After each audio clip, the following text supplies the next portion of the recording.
Howdy, all of you delicious people. I'm here today to review Bruce Almighty then. So, we are here today to review a comedy film. It seems like it's been a very while stretch of this thing called time before I was to go on and do just a movie that is really just funny. Because a lot of times I would try to stick to like, oh, let's go on and do some action movies or some horror things, and like I kind of forget that it's like, why not just go into a movie that is obviously just going to be fun because it's a comedy. So Bruce Almighty, really, there are certain kind of movies that do feel like Bruce Almighty in some ways. We of course have the Simon Pegg film Absolutely Anything. We really also can say possibly that the invention of lying kind of gets to that point where all of a sudden people are seeing Ricky Gervais's character in that movie and seeing him possibly as a god or a person who is to tell them how heaven and everything is to be broken down and all the Ten Commandments and all that jazz. So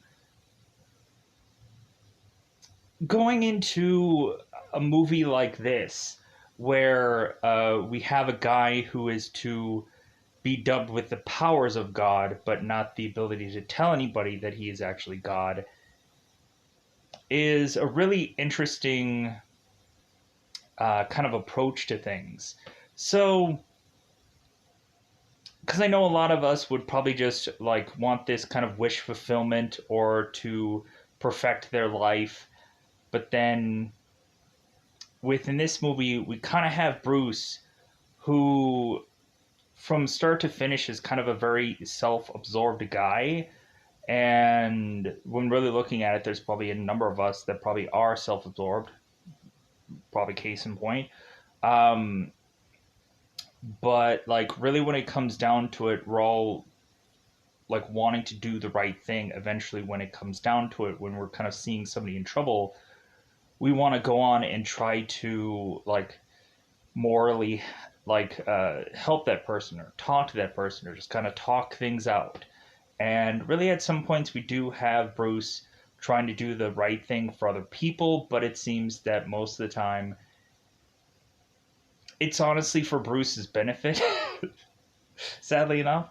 um but anyways, so I have fun with this movie. Let me know in the comments below what is your favorite Jim Carrey film. Maybe it might be Bruce Almighty. Maybe it might be Liar Liar, Yes Men, or some other kind of Jim Carrey film. Maybe like some obscure kind of Jim Carrey films like The Number 23 or The Majestic or whatever. Uh, by the way, some people may have seen Bruce Almighty but didn't realize that this movie has a sequel to it, which is actually Evan Almighty, which is really just a Noah's Ark kind of a film. And really, we don't have like Evan, who is to be dubbed with the power of God and like see what he does. Kind of a different approach of a film.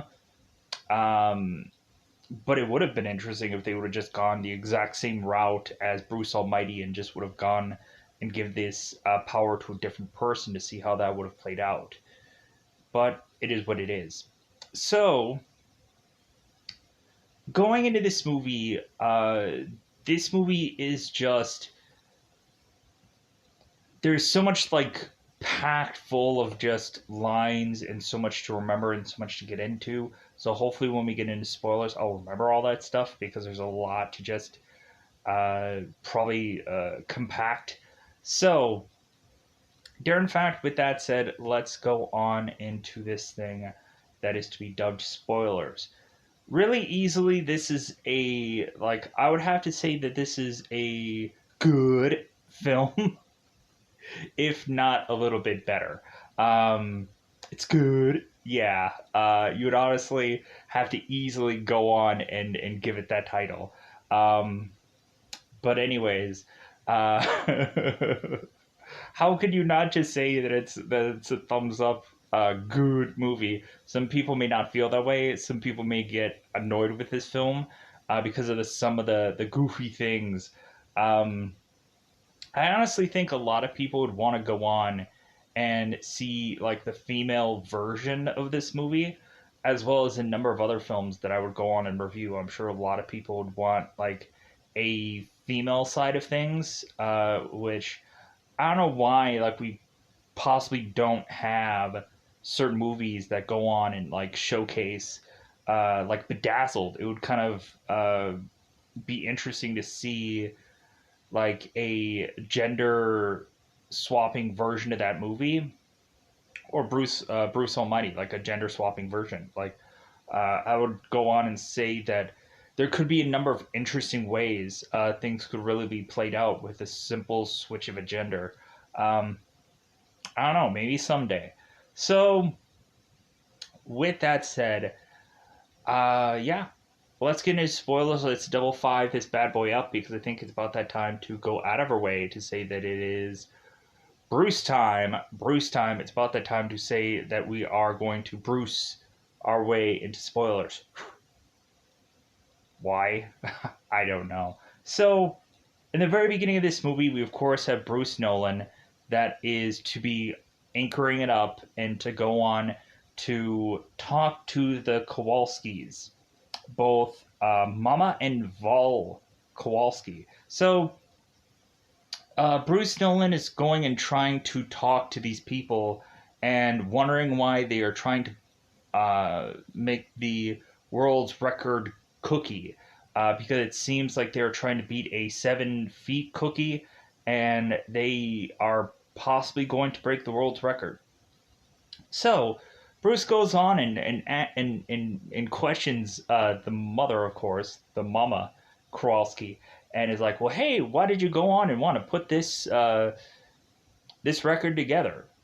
Come to find out, the mama Kowalski is to say, it's like, well, it seems that they were shut down because supposedly a rat feces was to have caused this bakery to shut down, forcing them to desperately come up with some way to try to get a ton of people to come back to their business.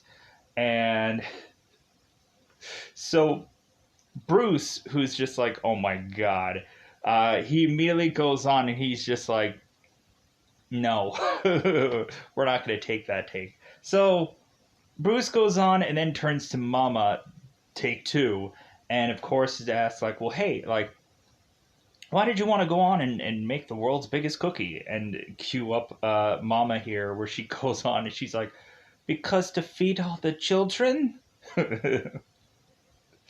And then we of course have Bruce is asking Vol like, hey, like I'm sure you want to put a ton of smiles on all those young kids' faces. Vol, what do you think about that? And Vol's like, I don't know. I work in back. I don't see smiles. Then Bruce is just like, like, we can't do anything with this. This is a waste. Waste. Eroding beneath me. Eroding. That happens later. Anyways, it's kind of funny because the line where he goes eroding beneath me, I don't know how many times after I've seen this movie, like to this day, I would still use that line somewhere where it's just like, hey, life isn't going the greatest, so like it's just eroding beneath me. And I'm just like, because things always wouldn't be the greatest, so you just try to have to make lemonade out of crap because stuff happens. Anyways, so Bruce goes on and they cut to them having this big, massive thing of a cookie. And so this big, massive thing of a cookie, Bruce is to go on and is to measure it. Come to find out, the record-holding thing is 7 feet. And this cookie, of course, is to be 10 feet. And they're like, yeah, we broke the record. Yeah, this is great. So all of a sudden we now go on and have to cue the corny music, where of course we have the da da da da da da. We have like the slow motion where Bruce is coming in with this big milk container of sorts and spraying all over these kids while he's also spraying all over his pants, let's just say. Just all with this white substance of this thing called milk. So all these kids are getting hit with this milk, and we're going on and having a bunch of people all get these cookies, and we of course have Bruce who's going on like, and that's how the cookie crumbles, folks.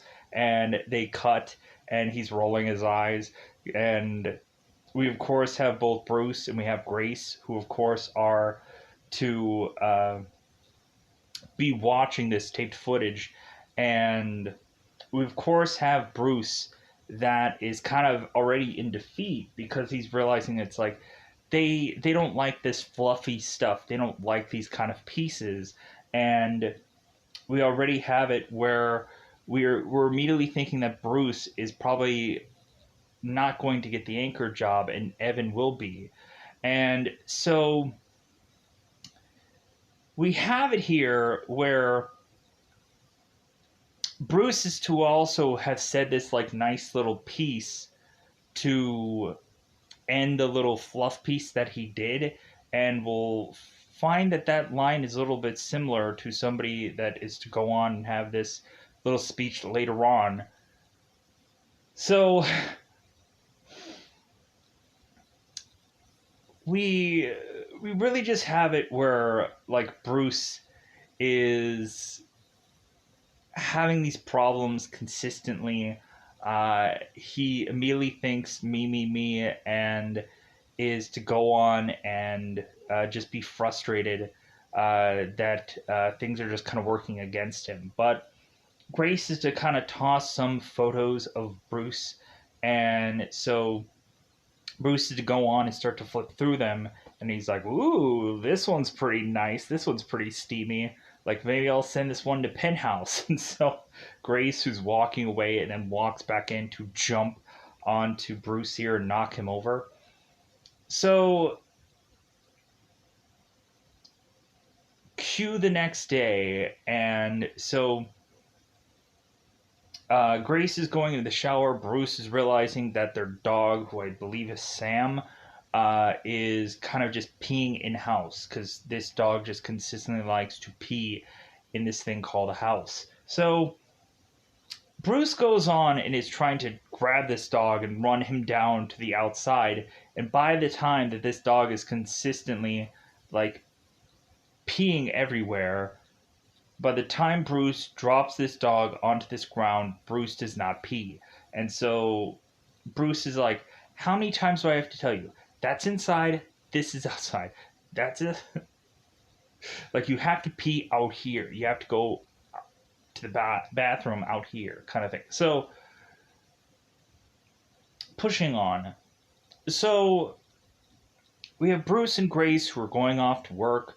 And so Grace, of course, is mentioning that I guess there is a thing of giving blood. It seems like there's a consistent thing of giving blood, bizarrely, in this film. And so Grace is to go on and mention that she is AB positive, and Bruce is saying that he is AB or IB positive, that I will never go on and give blood.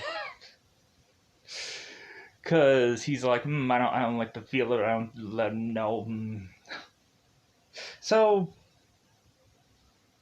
Bruce is also to say, it's like, well, you know that they just put these things in some like factory somewhere, some freezer somewhere, like they don't really use it. So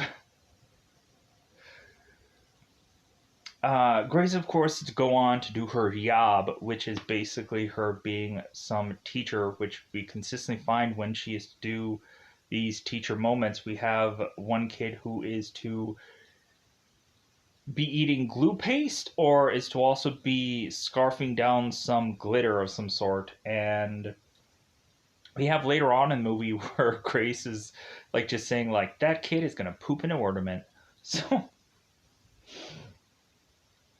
Bruce, of course, is to get this prayer beads that, of course, Grace is to give him. And so while she leaves to go to work, Bruce is like, well, yeah, I'm definitely going to need these prayer beads because I'm going to have a hard enough time getting to work. So Bruce is trying to scramble, realize that there is a heck of an amount of traffic for him to try to get to work. He all of a sudden is getting a page mentioning that the meeting has already started, and he's like, well, of course it has. So Bruce, who of course is to take a million years to get to work, and then of course to go on, and once he tries to get uh, to work, I think his blazer ends up getting caught in his car as he's going on and trying to shut the door. So Bruce all of a sudden is to make his way to this meeting where everybody has already gone on and watched several of the video packages. And so immediately it seems, since Evan is to get the best kind of stories, it seems that he is to go on and have some scandal story that, of course, they're using for Sweeps Week. And Bruce is just like, well, of course they're going to go on and use his. And so Evan is just like, well, yeah, like, you know what, like, I guess that really is the way the cookie crumbles. And Bruce is just like, well, oh, really? Well, like, I play the trumpet. Do you want to hear some? He gives him the bird. And so he's like, hey, I can hold that key all day.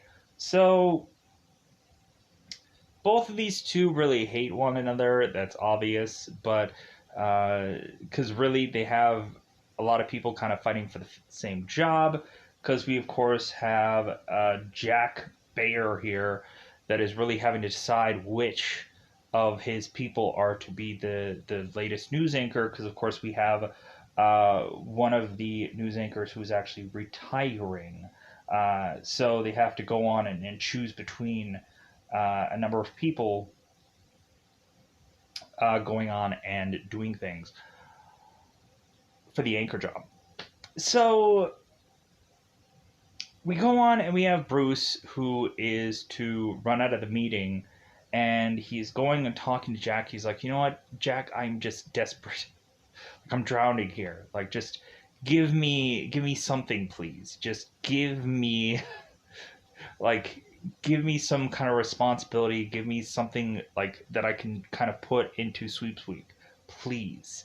And so Jack is like, well, okay, Bruce. Like, it seems like we have a thing where you can go live and go on and do like a Niagara Falls report. And Bruce is like, well, wait a minute. Like, doesn't Evan usually do those? And Jack is like, well, you can do them now. Like, both you and Evan can share that. And Bruce is like, great. Like, this is more responsibility. Like, Bruce is to immediately think that the anchor job is going to pan out. And so uh, Bruce, of course, is to make his way to Niagara Falls to go on and get onto this boat called Lady of the Mist. So Bruce, of course, is to go on and call Grace and like mention that he is to get this huge thing for Sweeps, and he's so excited about it. And Grace, of course, is so proud of him. So Bruce, of course, is making his way onto this boat, where, of course, he has to realize that he is forced to wear this weird umbrella hat because they wouldn't have let him on the boat otherwise. And also, they are trying to promote this whole thing, so they might as well have logos and stuff like that being placed upon this man's body. And of course, Bruce is like, I don't care. Like, nothing will ruin this right now. So all of a sudden we have Susan Ortega and we have Evan Baxter, who is to go on and have us talk about this anchor who, of course, is retiring. And so they immediately drop the news of who the new anchor is. And while Bruce, of course, is kind of listening on, just like, okay, like, whatever they're doing is whatever they're doing. Maybe they're going to throw it to me, and this will be amazing. And I'll just be, like, godsmacked. But instead, we, of course, have it where Susan is to throw it to Evan and say, like, yep, he is our new news anchor. And so all of a sudden we have Evan, who is just kind of very just uh, not really caught off guard. He's just like, well, of course I get this job. So Evan is to go on and have this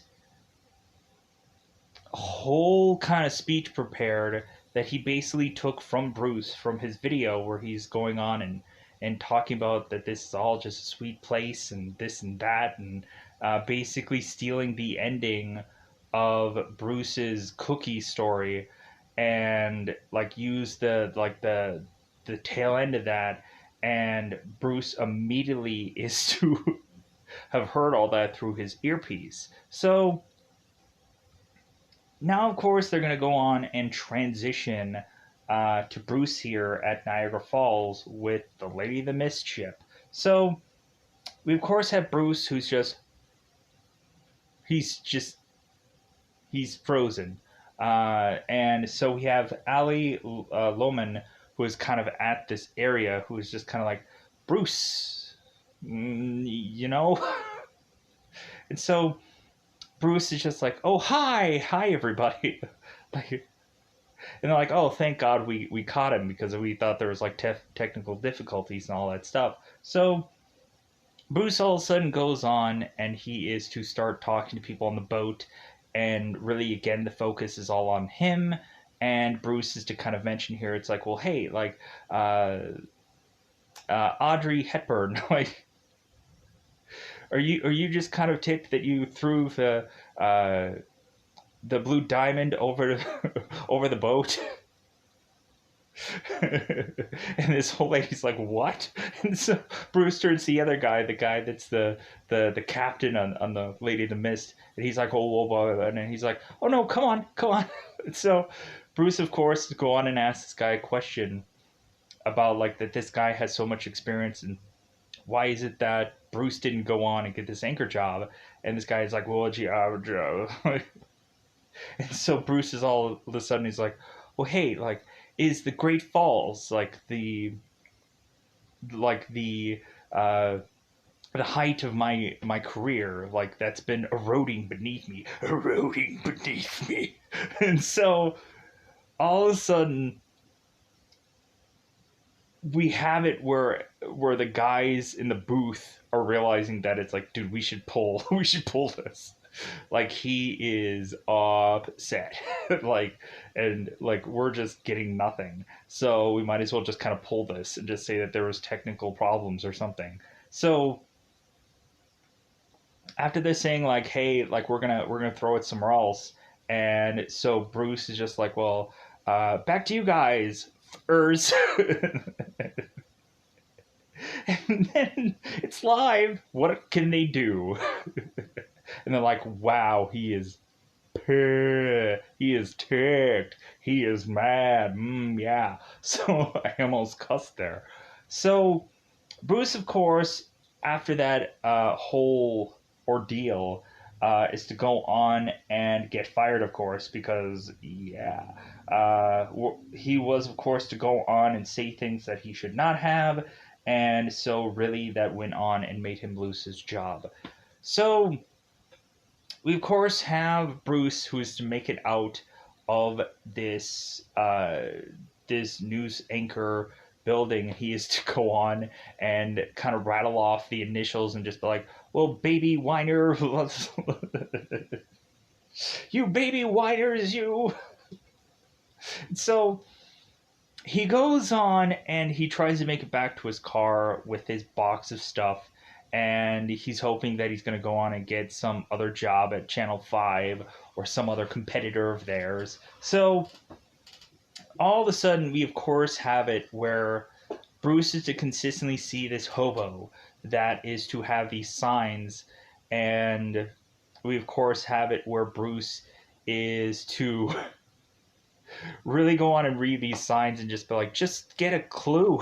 Like, just go, like, he keeps ridiculing him, and he like is to go on and just be like what? For these signs. So all of a sudden this hobo is to be beaten up by a plethora of men who in IMDb are just called Hood. Every single one of them are just called Hood. Not Hood number 1, number 2, number 3. They're all just called Hood. Shouldn't they have been called homies? Wouldn't that have made a lot more sense to the way of which that this story plays out? But anyways, these guys that are all just called Hood Bruce, of course, is to realize that they're beating up on this homeless man, and so Bruce kind of intervenes. It's like, hey guys, like stop beating up on that old man. Come on. And so all of them are like, hey guys, scatter. And then all of a sudden he's starting to get a little cocky and he's like, yeah, you better run away. And they're like, what did you say? Then he's like, oh no. And so he starts running to his car, crazily tries to get his keys out and tries to get into his car. So of course they tackle him, knock him down, and they dogpile over him. And so after that, they take his box of stuff and drop it all over him. And so now we of course have Bruce who's shoving his blazer out of the way and looking at Walter Cronkite. And he's like, or yeah, don't look at me, Walter, because of course Bruce was going on and talking to Grace before he was to leave with her for work, and he mentions that, like, you know what, there might be something to that whole Cookie Crumbles bit. Like maybe I can go on and have that be like my sign off kind of thing. Because like think about Walter Cronkite, where he of course is mentioning, well, that's the way it was, and that's the way the cookie crumbles. So we of course go on here, and so Bruce is to also realize that his car is now scratched with the word hero on it, and we have his car just kind of mangled beyond uh, what it normally looks like, what it looked like. Anyways, so Bruce is to just realize that he has had a string of bad luck here, to where, of course, he is to look up in the sky and just blame God because it's easy. So, because it really is. It really, like, a lot of people probably have, like, the worst day imaginable, and a lot of times people would get to that point of just being like, how did my day get so bad? Like, what did was somebody out for me? Like, did I owe them money? like I don't know. You get to those kind of jokes in your brain, just kind of trying to figure it out, why exactly certain days would just go dreadful or awful or painful. Anyways, so we go and have Bruce now having to go home and face the music with Grace. Having, of course, Grace like, hey, why did you go on and do that on that interview? And so Bruce was just like, well, because they gave the anchor position to Evan. And really we just have it to where finally we just have Bruce who just has this breakdown, and Grace is just like, well, thank God that you weren't hurt. And Bruce is like, yeah, thank God. Yeah, thank God. The guy, of course, who is to be like, who is to forget about me, or is to basically uh, like make my world an anthill, and I'm the ant, and he's just a big bully with a magnifying glass trying uh, to burn me, and so it's a whole lot of rigmarole as far as lines and stuff like that going on here. So we get to a point where Bruce is just upset and just tired of a mediocre home and a mediocre life and everything like that, to the point of like it gets to an absurd degree of Grace just going like, well, wait a minute, like our life is just mediocre. And then of course Bruce is just like, oh, like now he's just like, well, give me a side of guilt, please. And then he runs off because he goes in this car, and he of course to use these beads, and he is like, God, like I'm desperate, like if you can just give me a sign, if you can just tell me something. So all of a sudden we have these signs that say caution ahead, we have a billion signs off this truck that says stop, dead end, wrong way, so on and so forth. And so Bruce is all of a sudden driving, and he's just like, well, what is this Joker doing? And then he swerves, and then you realize he ends up getting into a wreck, which makes him smash right into this light post. And there he's just kind of like had it. He's like, oh, smite me, oh mighty smiter. You're the one who should be fired. You're the one that's not doing your job. And so now we just go on and have it where Bruce finally wants to talk to God. Like he wants like a direct uh, line with him.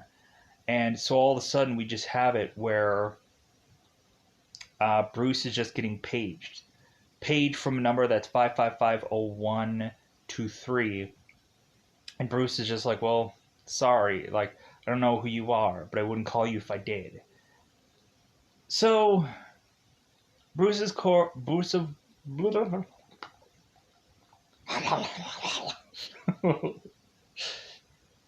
Steve Carell. So, anyways, so Bruce goes on, and he is to make his way home, and this beeper keeps going to the point where Bruce is to wake up the next day, thinking, of course, that it's his alarm clock going off, but no, instead it's his beeper, and so this pager or this thing, one of those Captain Marvels. Anyways, so Bruce, of course, is see this number, and so he's just getting so annoyed to the point where he takes his pager and flings it out to get just crushed by this car. And so, of course, we have another moment where, of course, Sam is wanting to pee, of course, in the room. And so we have again where Bruce is to grab this dog, run out for him, of course, to stop right as he, of course, is to get to the grass. So Bruce is to just eventually see this very damaged pager, and Bruce picks it back up and is to look, and it's the 5550123 number. So Bruce is just like, fine, like you've annoyed me enough. And so Bruce goes on and is to call that number, and he's like, who could this be? All of a sudden we have a automated person who's going on and saying like, hey, like, did you lose your job? And he's like, yeah. Like, is your name Bruce? And he's like, what? He's like, well, come on down to this address, or we'll just keep beeping you. And he's like, Bruce, of course, to make it this facility, where all of a sudden it seems like he is to go on and see a plethora of different locations that are all located within one room, which is, of course, room 7. It's like, oh, room 7, room 7, room 7, room 7. Okay, great. So all of a sudden we have it where, of course, Bruce is talking to this janitor, who is played by Morgan Freeman. And so it seems that Bruce is to go on and like have this guy who's mopping up this floor. And so Bruce is just like, well, hey, like, do you know anybody that works up here or works down here? Like, well, yeah, like, you just need to go up to room 7. It's like, really? Where is room 7? Oh, it's on the 7th floor. Really? All right. I'll just use the elevator. And of course, Morgan Freeman is just like, well, the elevator is out of order. He's like, of course it is. So we of course have Morgan Freeman telling Bruce here that like, well, hey, like, do you want to help me out? Kind of mop the floor of this whole room. And Bruce is like, well, I'm kind of busy, but rain check. And Morgan is just like, okay, sure. And so Bruce, of course, to say, it's like, well, hey, I'm not busy on the 7th at 7. And Morgan's like, okay. So Bruce makes his way up these stairs and is to go on and find that there is a ladder, and so Bruce is to kind of like ping on this ladder, like, "Hey, does anybody work here?" And so we of course have Morgan Freeman, who is putting together this light and is to make his way down this elevator, or make his way down this ladder. And so Bruce, of course, is saying like, "Oh, like the elevator doesn't work, huh? But seems it works for you." So we of course have this light that is awfully bright, and Bruce has to mention that, and so Morgan's just like, "Well, yeah, like for people it normally is." So Morgan all of a sudden is to be like everybody that works here. He's like the maintenance guy. He's the janitor. He's everybody. He's the electrician. So now we of course have Morgan, who is to go on and unzip this onesie to toss it off and toss it off to the side, and now we see him in this suit to get to know who the boss is. And so Bruce is to go on and realize that Morgan Freeman is everyone that works in this building, and so Bruce is just like, "Well, like, man, I can't wait till you guys have a Christmas party. Like, you don't want to drive, like, you don't want to get drunk though, because then you'll have no one to drive you home." They're like, "Ha ha ha ha." So Morgan, of course, has mentioned that Bruce is quite a cut up, and uh, like that was the thing about him. And he also mentioned his dad and how his dad was quite a cut up too, and how he was a guy who was to really always be a person who would to roll up his sleeves and get his hands dirty. And so Bruce is like, "Well, wait a minute, how did you know my father?" And Bruce is looking at Morgan Freeman. Morgan Freeman's like, "Well, I'm God." And Bruce is like, "So what now?" So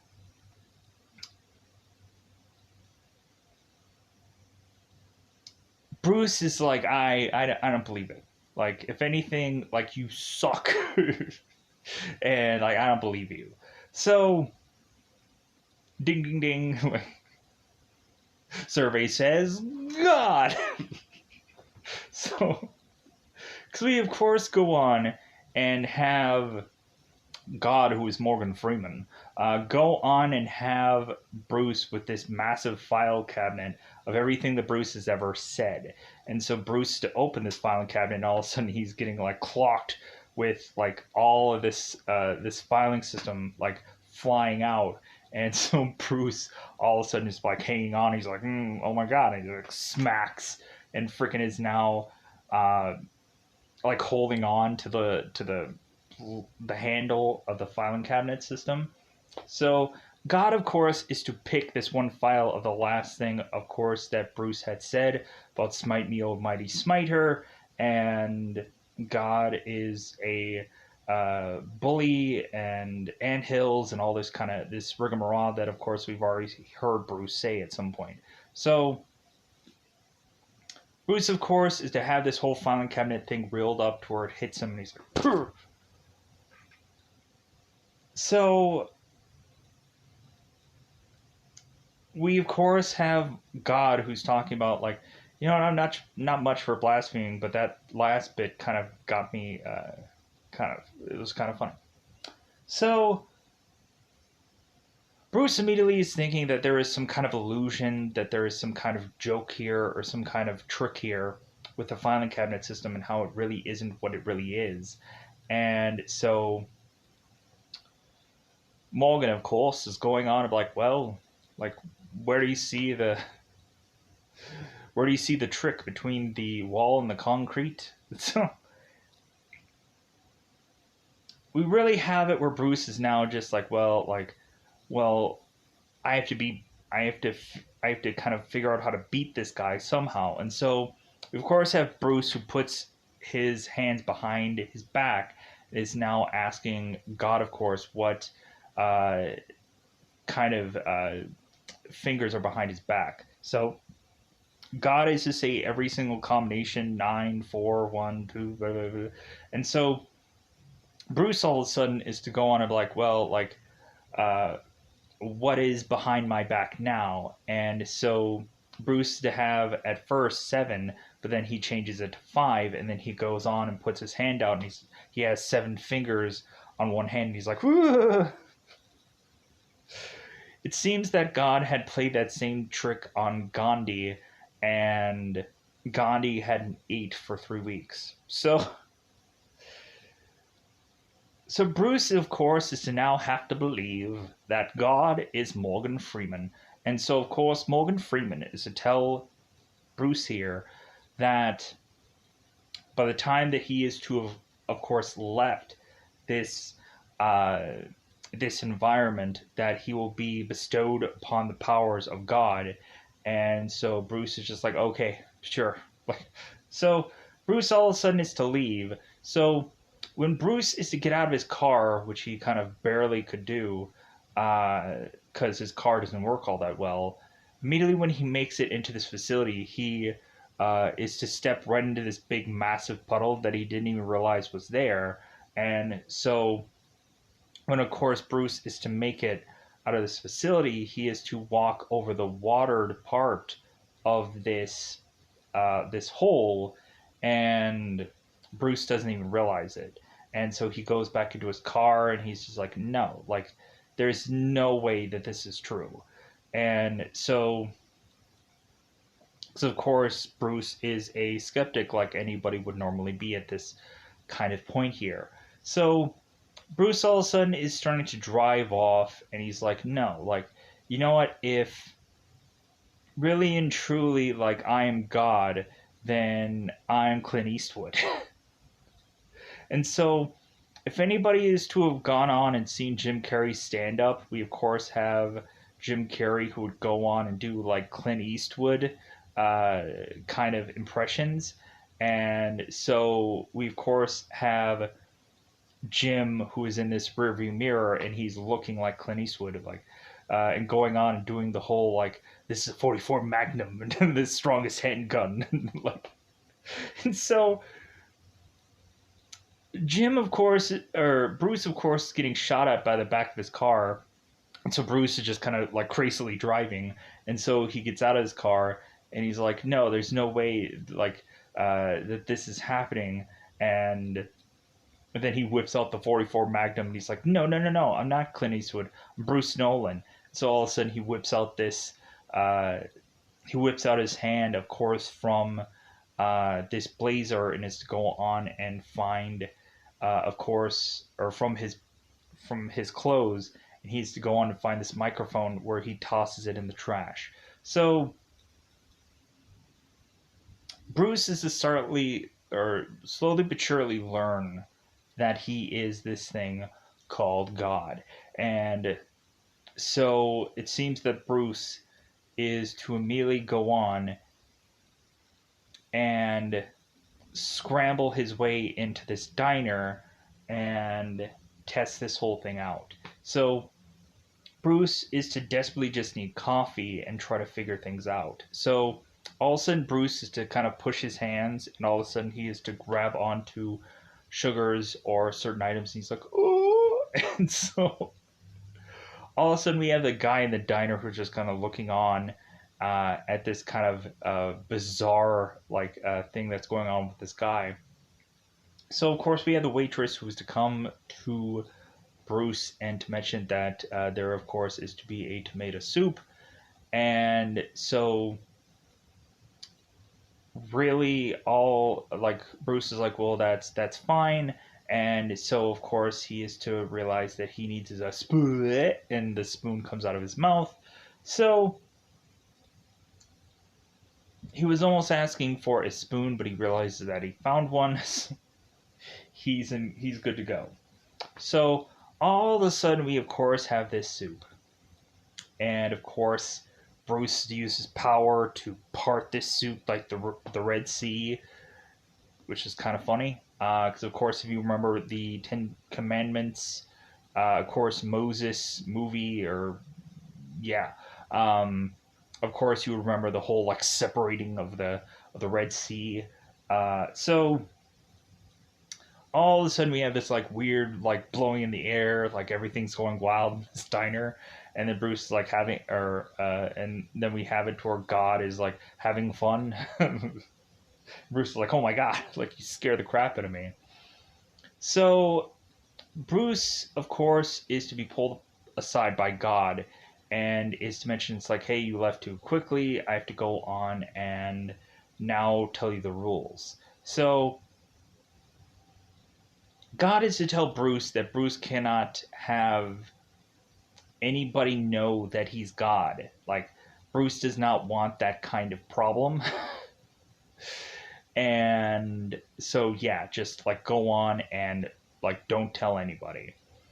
And then also the other rule is that Bruce can't affect free will. So really anything to do with like love or anything like that, like he can't do anything about. And I'm like, well, like then why is it that you have things like you ever create things like Mother Nature or Cupid or anything like that? Like I'm really looking at it. Does like wouldn't Cupid decide who falls in love with who? Is there no Cupid? We really would like to know, wouldn't we? So, like, I would love a Cupid horror movie because that would be really interesting. But that may never happen. Anyways, pushing on. So, because we technically had Valentine's Day or Valentine, but that's different. That's like somebody with a Cupid mask, but that's not the same thing. Anyways, pushing on. So Bruce is to realize that he, of course, is to be God. He has this power, and so he's like, yeah, like I'm gonna go and feel really good. So Morgan is to go on and take these prayer beads because, of course, Bruce doesn't need them, and I guess we have God who's saying that he's going to go on and take a vacation, and Bruce is like, well, wait, like you vacation, you go, and Bruce is looking at him, and God is like, well, like don't you remember the Dark Ages? Like, yeah, a God can take vacation. So Bruce goes off realizing that he can do anything. And so Bruce is to make his way through town and is to blow a girl's skirt up so he can see her patukas. And so Bruce is to also like explode this fire hydrant. And then he's to also go on and is to see this mannequin on this wall. And so Bruce is switch his clothes with this mannequin. And yeah, like he's feeling really good. And he's like, yeah, I got the power. And so we have Bruce making his way to, of course, realize that the hooded guys are to be in this street somewhere. And so Bruce is just like, oh.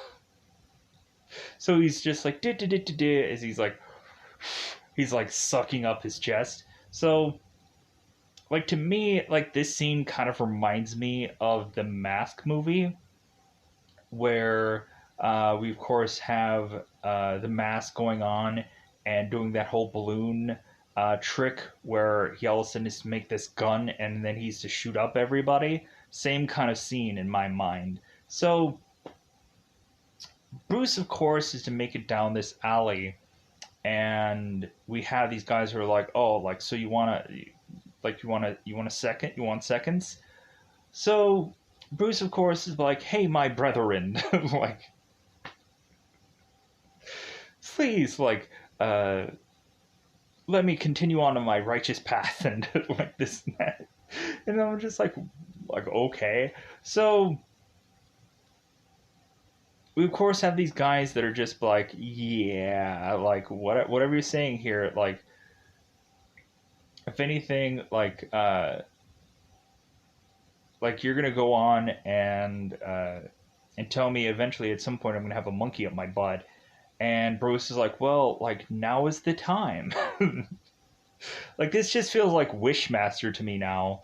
And so all of a sudden we have one of the hooded men who all of a sudden is to out this monkey, and this monkey, of course, to look exactly like the Ace Ventura monkey, and it probably is the same one. So, or it probably looks like the same one.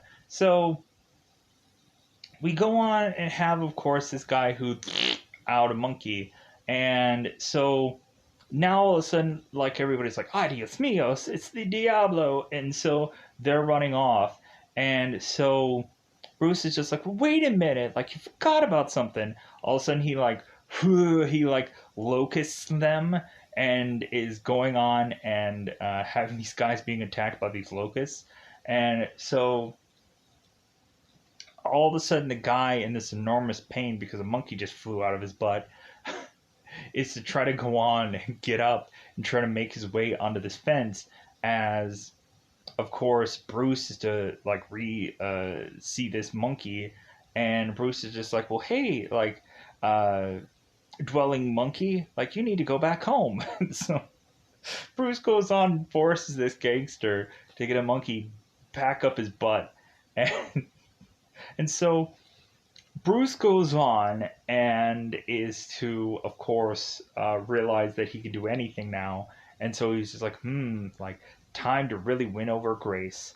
And because he realized that he's going to rectify everything the next day. So we now have it, of course, where Bruce is talking to Grace and he's going to create this beautiful night for both of them. And so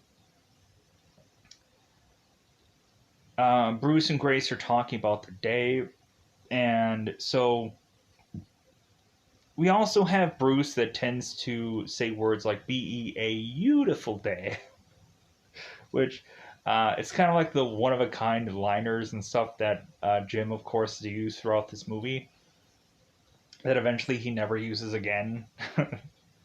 So we go on. We have Bruce who is to go on and change the sky, basically. He's to go on and see that there is a number of clouds right by the moon. And so we have Bruce, who's basically like a photo editor, and he's kind of just like wiping out the clouds. And he goes on and he's to like kind of pull the moon with this rope. And then to, of course, give us that It's a Wonderful Life moment uh, where we of course have the one guy who's mentioning like, well, I'm just gonna lasso the moon for you. And so we go on here and we of course have Bruce is kind of like putting stars and wiping certain stars out. So all of a sudden we have Bruce who is kind of having Grace go on and realize like, wow, this is such a beautiful night, as Bruce is kind of going through her hair and just kind of touching it in a very like way of which that kind of just pleases her. And so immediately Bruce is just telling Grace here that they shouldn't ruin it, to where it seems like they should go on and have a night of pleasure. So Grace is to go on and say that she is going to get ready, and so Bruce is to go into the room and fling his shoes perfectly. There actually is a gag reel at the end of the credits of this movie, and plus, also, I didn't really say where to conveniently watch this movie, also because I forgot. Really, there's a lot of different apps like YouTube and all these kinds of things that will eventually have you rent this movie. You can go out of your way to go onto Google search and search the word uh, letters C movies, and that's an app that you can in fact download where you can go on and be able to see whatever you want for absolutely free. You can also go on to an app called Fox HD Movies, and that's a Google search also. The title will say so, but the logo or the logo will say Fox HD Movies, but the title will say something different. It'll say 1080p HD Movies.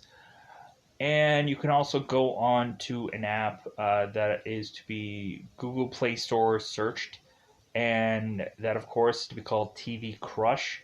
And you'll just get an app that says HD Movies with a crown off to the side. Download that app. You'll be able to see quite a selection of movies, but it may not be Bruce Almighty.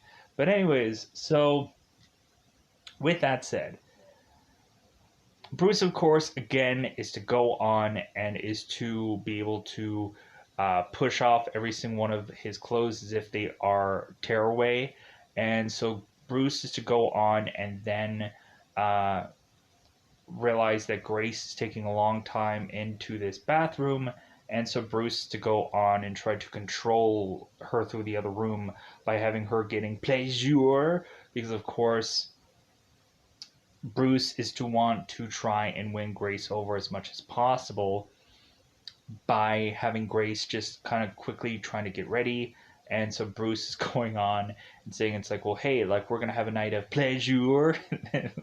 Grace all of a sudden is like, whoa, what was that? And so all of a sudden, like, Bruce is just like, well, like, I hope everything's going to go well with our night of pleasure. Just consistently having this, this thing here. So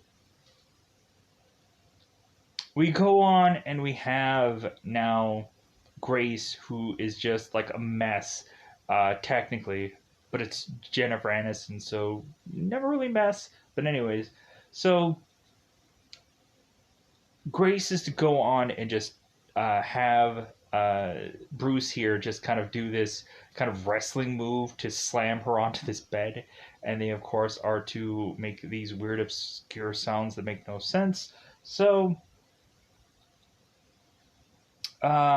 cue up the very next day, where of course Bruce is to talk to Grace, and he is to accidentally put way too much ketchup with his grilled cheese. He's eating grilled cheese for breakfast, I guess. So all of a sudden we have Grace, who is to realize that she's like, no one didn't quite realize this before, but are my boobs bigger? And Bruce is like, so what now? So we of course have Jennifer Grace here, who's like starting to play with them. He's like, well, they're obviously bigger, right? And Bruce is like, nah. And she's like, look at them. It's like, ah. So Bruce all of a sudden is to like quickly eat and then realize like he's got to go. He's got something to do. So he's like, this is the best.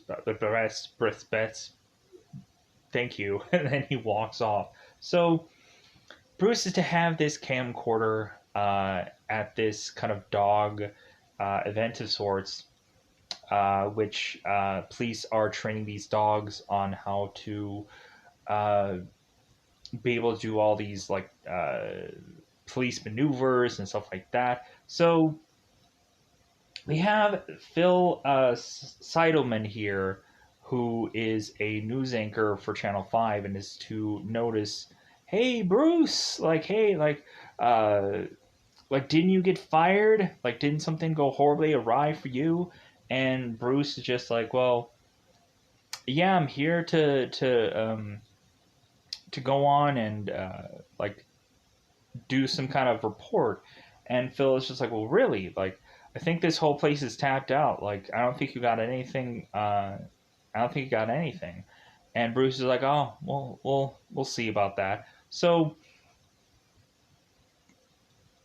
Bruce all of a sudden is to realize that one of the dogs is discover a body of sorts, and Phil Seidelman is trying to get to his equipment, and all of a sudden the van conveniently shuts at the wrong time to where they're trying to get into the car or the van.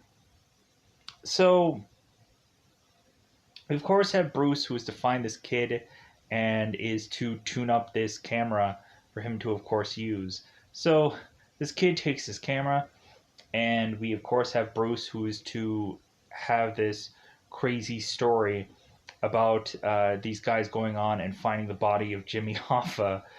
And of course, if you know about Jimmy Hoffa, of course, from The Irishman, or from that movie, or really just, of course, the known story about Jimmy Hoffa's vault that had Bub Kiss Nothing. So, and I think Geraldo Rivera was going on and doing that story. So maybe it was Geraldo Rivera instead of the Walter Cronkite. Not anyways, pushing on. So we go on here. So Bruce is also to find this discovery about this huge, massive amount of marijuana that is all within the Channel 5 ban. And Phil Seidel's like, I don't know how any of that got there. And so all these police officers arresting all these Channel 5 guys, and it's like, well, obviously these guys are going to be put away for a while. So all of a sudden, after we have it where Bruce is to make this story and is to send it out there, we all of a sudden have it where, of course, Bruce is to kind of turn it into Jake Gyllenhaal from Nightcrawler, where, of course, Bruce is to have everybody just like, hey, man, like, great story. Like, man, was that an amazing exclusive that you got there? So all of a sudden, Bruce is high fiving everybody. He's like, yeah, like, I did it. And all of a sudden, we have, of course, uh, Susan Ortega, who is looking at Bruce and like, like, good story that you did there, Bruce. And so here's a sad thing. So, of course, Catherine Bell, who plays Susan Ortega in this movie, seems like she's just like consistently used as this, like, yeah, she's of course the attractive woman that is trying to consistently just kind of pop in for every scene, just like, Bruce, like, doesn't really seem like she has the greatest lines either, especially when Susan is mentioned. It's like, well, she can't handle the fire. And all this rigmarole. And so Bruce, of course, is to go on and meet with Jack Baylor. And Bruce is like, oh, Jack, like, it seems like you wanted to talk to me, buddy. Hey, how's it going? Yeah, like, just so you know, like, I wasn't the person that fired you. It seems like there was a lot of people that kind of had that idea, but not me, Bruce, not me. And so Bruce is like, sure, sure. So we go on here, and Jack is like, well, hey, like, I gotta have you go on and do stories like this, Bruce. We gotta have you. And Bruce is like, well, okay. So Bruce goes on and does all these fluff pieces that eventually he turns into these big lavish events. So all of a sudden, Bruce is at this chili cook-off, and he has to have this kind of Colonel Sanders kind of look to him. And all of a sudden, he is to do this story with this lady talking about this cook-off. And so Bruce is just like, oh my god, this story. And so he's to like use his power, all of a sudden have this meteorite fall right to where this cook-off is. And like Bruce is like, oh my god, this is a once in a lifetime kind of story. And so really, Bruce is turning the camera and is like, man, this is really gonna spice things up. And so Bruce all of a sudden is having all these people in this meteorite hole, and they're going on and like, well, that's the way the cookie crumbles, and they kind of zoom out to have this big massive hole. So we go on here and have Bruce who's creating all these like crazy stories, and so we then go on and have Bruce who is to want to sabotage Evan, and so Bruce is to go on and see that Evan. And here's the thing here. With this scene, really, we have, I think, in the DVD extras of this film, like, we have an extended thing about this, which we find out that Evan is to also light his head on fire. And we end up finding out in other altered scenes of this that Evan is to have this kind of big, huge, like, ball spot, I think, at the back, uh, kind of covering up that he was, like, that his head was on fire, and I guess he's wearing, like, a toupee or something like that. So, but anyways, so Bruce is to go on and mess with Evan, and so the first thing that he tries to do is Bruce is to mess with the teleprompter. And so Evan is to go on and say that it's like, well, I do the cha cha. And he's like messing up all these words. And so the guys are just like, why isn't he reading the teleprompter? And they're like looking through the papers. They're very confused. So the guys are telling Evan, it's like, read from the teleprompter. What are you doing? And so not only that, but then Evan is having this he is having this really high you can't really talk, and so he's like and so Susan is like, hey, I think my co-anchor needs some water. He's like drink some water. So he's like, and so all of a sudden we have this moment here where Evan is to just like and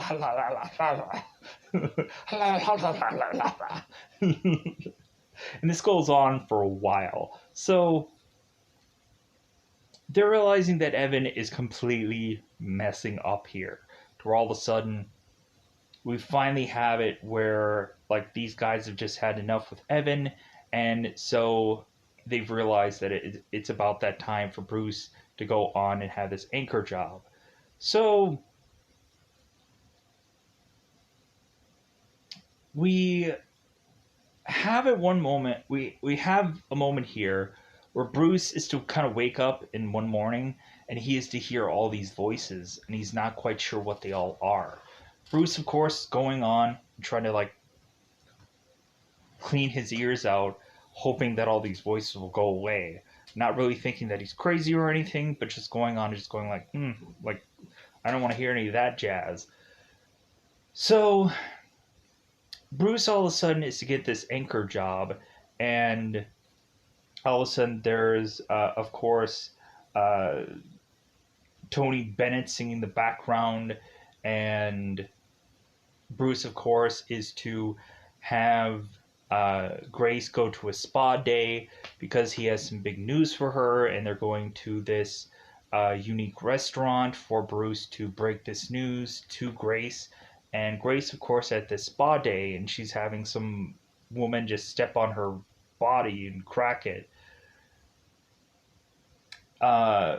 We, of course, have Bruce, or we, of course, have Grace, who is talking to her best friend, Debbie, and Debbie is saying, it's like, well, do you think he's finally going to propose to you? Like, you guys have been together for 5 years. Like, do you think it's finally going to happen?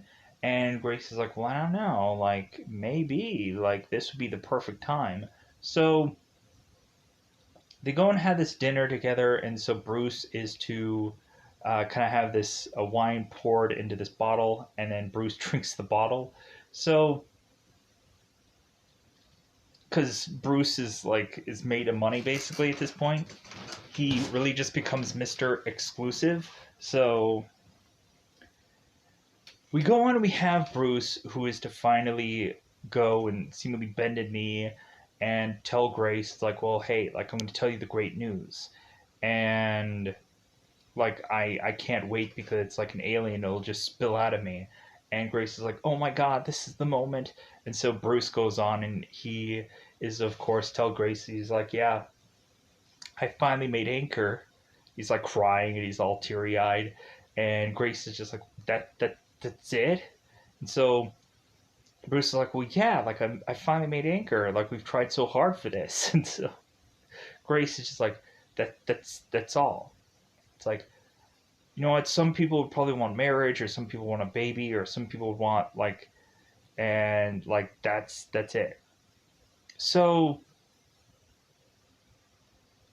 all of a sudden we have Bruce, who like really can't hear anything besides all these voices, and so Bruce is kind of like shouting, kind of upset that everybody's talking so loud, and so Bruce makes his way out of this restaurant and is now like desperately wanting to talk to God about making all these voices go away.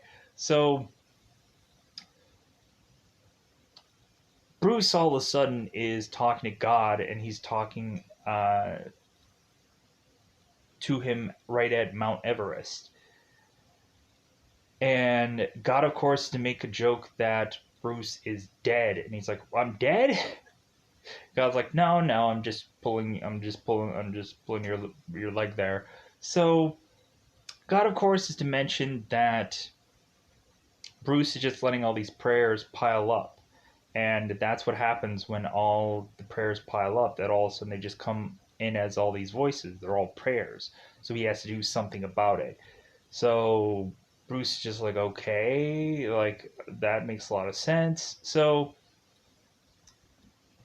Bruce is to immediately think that he is getting the prayer of the whole entire world, and God is like, no, like you're just getting all the prayers from Buffalo. So just like imagine if you took on the whole world, like yeah, wouldn't work out so well.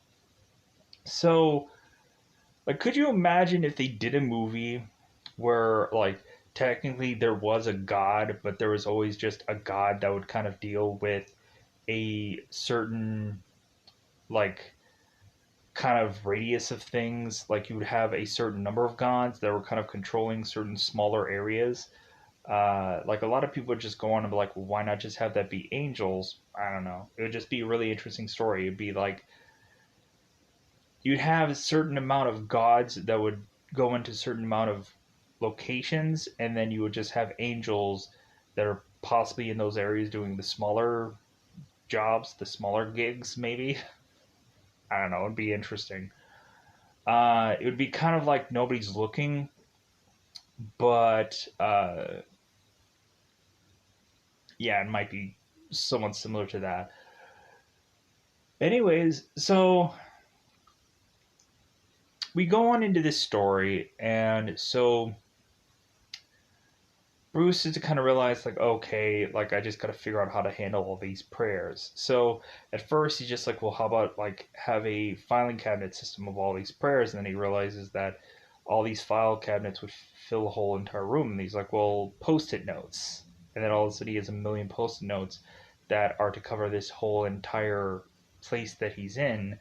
And so Bruce is to realize, it's like, well, how about I just instead make it a computer thing that is to just download all of the prayers, and then I can just go on and just answer them one by one.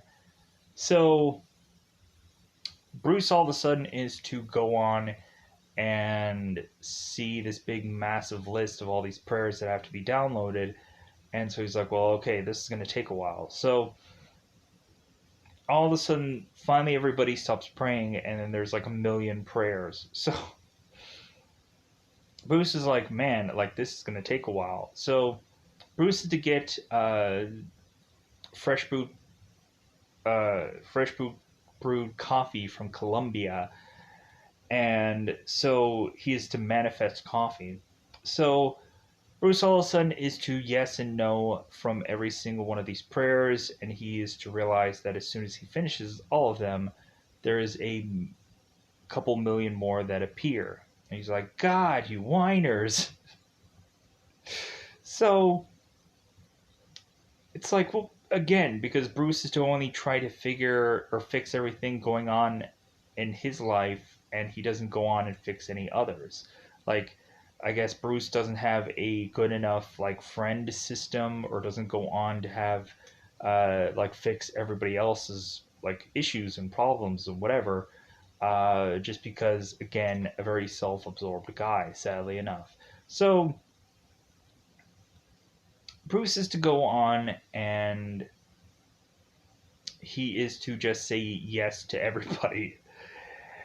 And so all of a sudden we have a moment where everybody is to get everything they want, and that is the worst possible thing.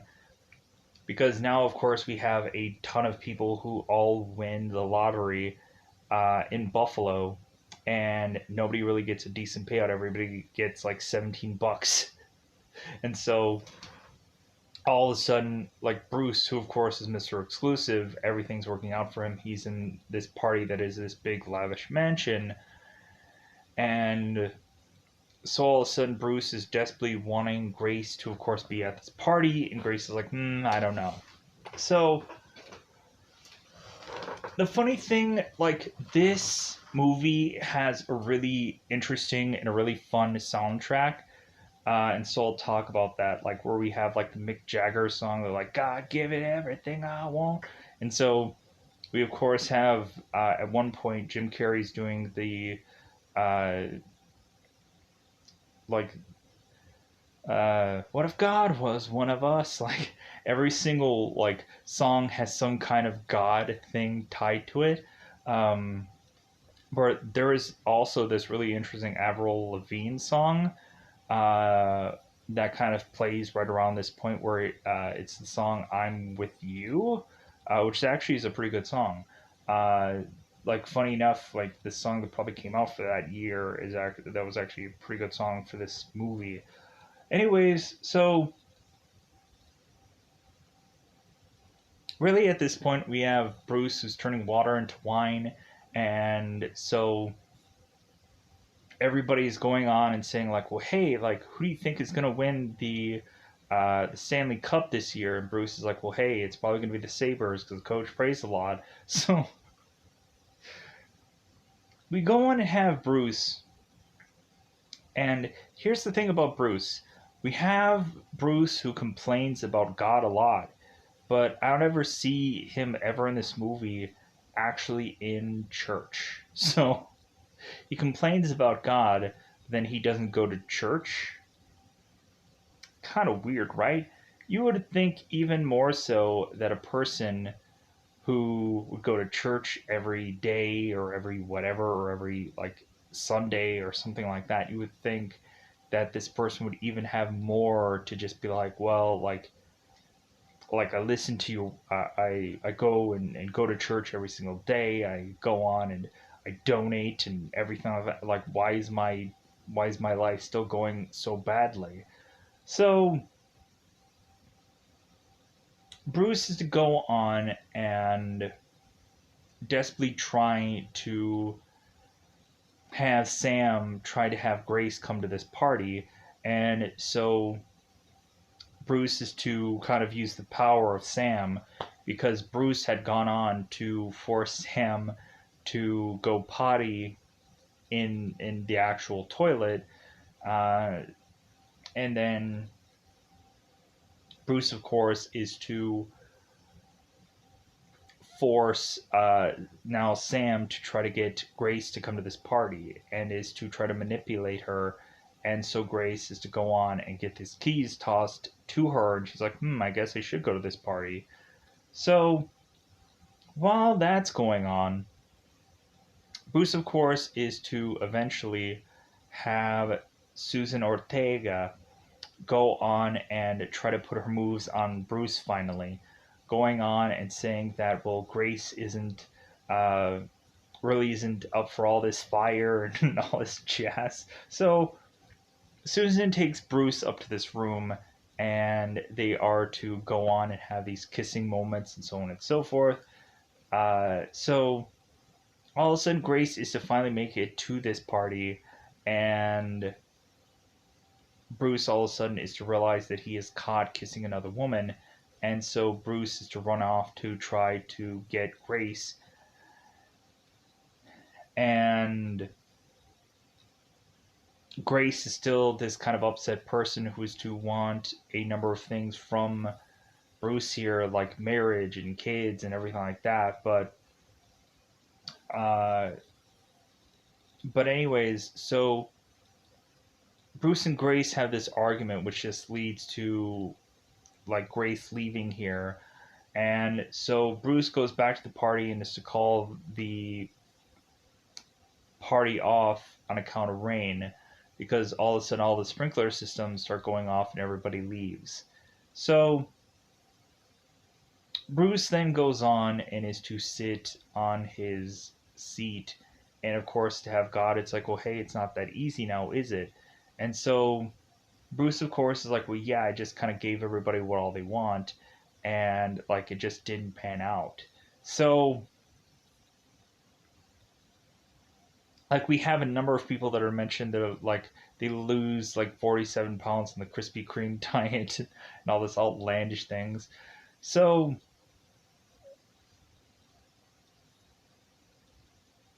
Bruce, of course, is to just go on and try to figure out how he can go on and win Grace back. So Bruce decides that he's going to go on and manipulate Grace consistently. Having her go on, and everywhere she goes, it reminds her of Bruce. So Grace is going on and seeing like the clouds that shape like Bruce and like her, and they get together to show a heart, and then they have birds that are flying. And it's like, call him. And so Grace is all of a sudden going to this one place and picking up some food and realizes that there's some TV on that is talking about um, these musical compilations that are all just like, forgive him. 1-800 forgive him. And so there's just a number of just all these songs that are just like that are trying to remember Grace of Bruce here, and she's just weirded out by him. So there also is these trees that are to have these things carved into them. Of course, say Bruce and Grace forever and ever and ever and ever. And there's a number of trees that all have these signs, just kind of, or these signs. So Grace is just consistently seeing all of this stuff. And so finally, Bruce is to make his way to see Grace at her work. And so Grace is to try and talk to her. And so once she finally does, Bruce is not making any headway with Grace, and so he's just like, well, like, fine. So he starts to use his power, and he's like, love me, love me, love me. And Grace is like, well, I did. She walks off. And because, of course, Bruce at this point was drunk with power, but there's still nothing he can do to force Grace to love him.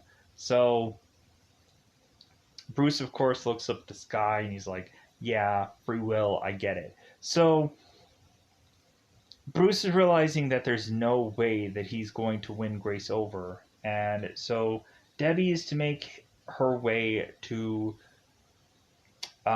Bruce's place after Bruce goes on and desperately tries to figure out a way to go on and get Sam to actually pee outside.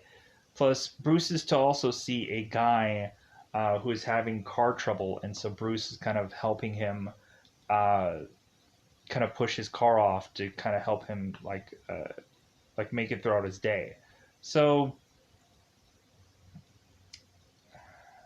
Bruce is kind of not only like thinking of just him, but also just kind of thinking of other people for once.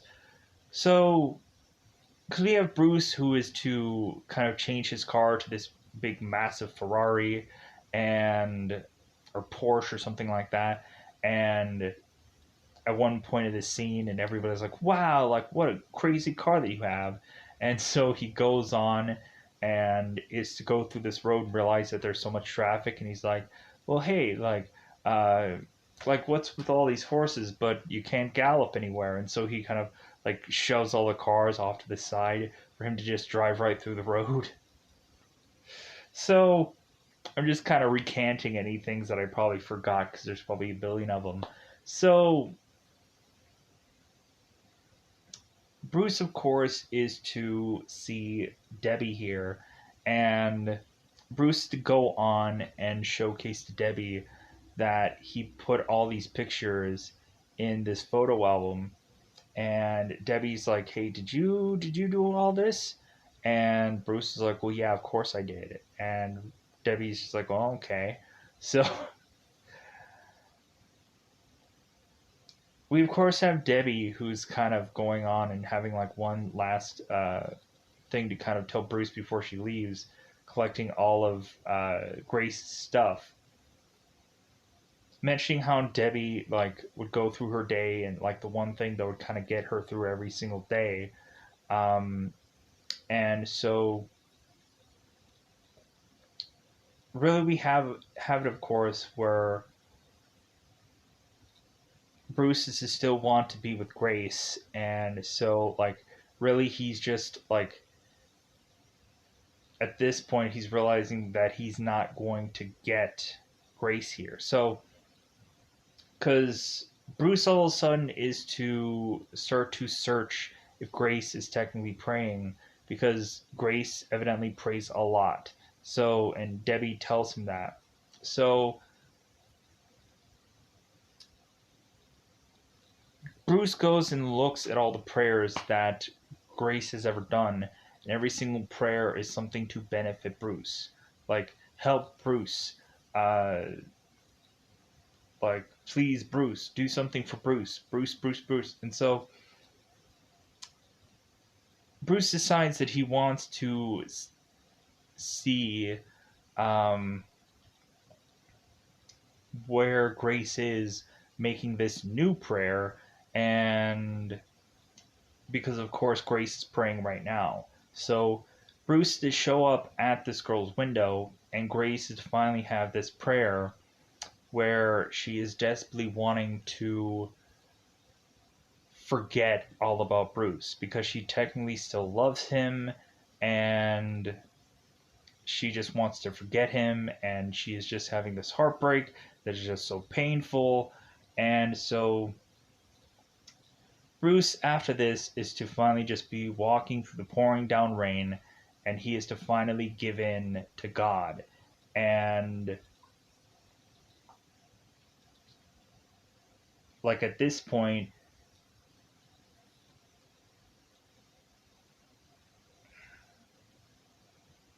I don't think we even got to the riot part. We'll get to that in a second. So, all of a sudden, Bruce is going on and is to, like, give in to God, and all of a sudden he sees this bright light that, of course, is this truck, and he ends up getting hit by it. And so now all of a sudden Bruce is with God talking to him. So let's backtrack a little. So Bruce at one point is to get this new anchor job, and so Bruce, when he is to of course get this anchor job, he immediately is just like, oh great, like I finally got it, this is awesome. So the one night that he is to try to get this anchor job, all of a sudden they continue to have like powering problems where the power in the building is flickering on and off. So Bruce is to consistently use his power to have the power come back onto this building so he can go on and have one single night where of course he's going on and like having some thing to say here, because if he doesn't say anything, that he's not really ever going to be an anchor. So Bruce all of a sudden is desperately trying to say one thing that he can kind of get under his belt, and every single time there seems to be late breaking news of uh, of course, the Sabres, who are to go on and win the Stanley Cup, and we of course have this one sports anchor that of course is covering it, so they have to go to this coverage, and so Bruce is going to use his ability to have this champagne cork accidentally hit the sportscaster, to where they now have to transition back to Bruce and Susan. So all of a sudden, we of course have it to where Jack is mentioning about there's rioting going on in the streets, and Bruce is like, "Oh my god! Like I guess like I technically started all of this rioting because of the lottery wins and like all these things that I gave to everybody, and so now like I have to figure out a way to fix all this, and Bruce really can't here." So Bruce goes on and he is to finally just give in to God in a number of ways here, and realize that everything that he is going to do is to lead to him now having a moment with God where he is mopping this floor. And he, of course, is. Let me pause here for a second. Alright, so my plan of attack is to go on and infuse the two God moments together. Because I already realized that I've kind of done some moments here that kind of lead up towards the end of this movie. So we, of course, have it where Bruce is to, after this whole riot situation, he's to meet up with God. And so Bruce is to say that he's to get everybody what he wanted, or what they wanted. And so, of course, God is saying it's like, well, it doesn't really work that way. It's like, really, you have to go on and really be like picky and choosy. And really, you have to have a number of people kind of be their own miracle. And so it's like, hey, like, instead of you hoping for a miracle, you have to have somebody be the miracle. So all of a sudden, like, Morgan Freeman, of course, is rattling off some situations and stuff like that. There is an extended scene that, of course, really didn't work out. That, of course, like, Morgan Freeman, who is God, is just kind of rattling off all these kind of numbers of different scenarios that really just wouldn't make sense for this movie to be really used. And it feels like them having to go on and have all these like things just kind of plastered everywhere just doesn't make any sense. So it's kind of good that they cut that out. But we also, of course, have Bruce that is to talk to God, and God is to walk up this ladder, and Bruce, of course, is like, well, hey, like, if I need any help, like, where, like, because I might have questions, and Bruce is looking at God, and God's like, well, always just look up. So Bruce eventually is to finally realize that he is at the end of his rope here, where he's going to completely give in to God, and so now he, of course, to get hit by this truck. And so now, of course, we have it where God is telling Bruce that now he is dead. Because technically he had gotten run over by this truck and no one can live to tell that tale. So, of course, we have it where God is to hand off these prayer beads to Bruce.